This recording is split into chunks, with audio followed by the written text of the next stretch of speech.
Before you begin Lesson 2, you need a copy of the Beethoven String Quartet, which you'll input into Sibelius.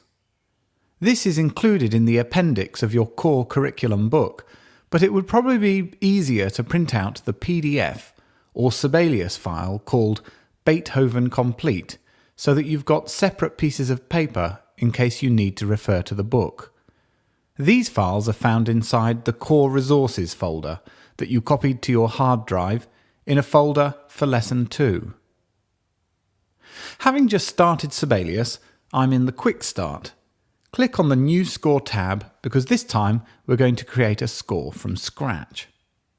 If you scroll down the list of available manuscript papers, you'd find one for string quartet, but in this case we're going to start with the blank paper so that we learn how to do it all. Click the blank manuscript paper just once and you can step through the new score wizard. Each of the things that you can set up here could be done separately on the score, but it's much quicker to do it all at once.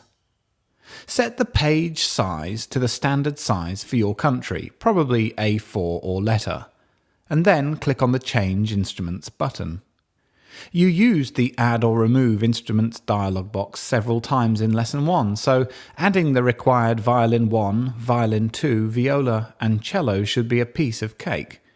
Then click OK. You can scroll down the wizard, or you can collapse sections that you've completed by clicking on them. The time signature you'll need is Cut Common, and under Tempo you can type Allegro or just choose it from the drop-down menu. There's no metronome mark in this score, but if there were, you could easily add it here. The key of the piece is D major, so change the drop-down menu to Major Sharp Keys and then select D major.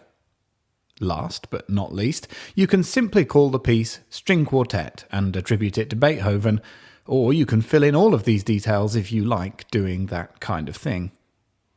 Once you're done here, click Create, and your score will be created for you. Now you've completed the setup, you should save your score by clicking on the File tab and choosing the Save button in the backstage, just next to Hugh Jackman. There are a few reasons for doing this before you've even started writing any music. The main one being that once you've saved your score once, Sibelius will then automatically save it for you every 10 minutes by default. In Lesson 1, you learned how to move around the score, so you don't need to be taught how to do that again. A new set of shortcuts for moving around, however, is to hold down the Alt key, or Option key if you're on a Mac, and then use the Home, End, Page Up and Page Down buttons.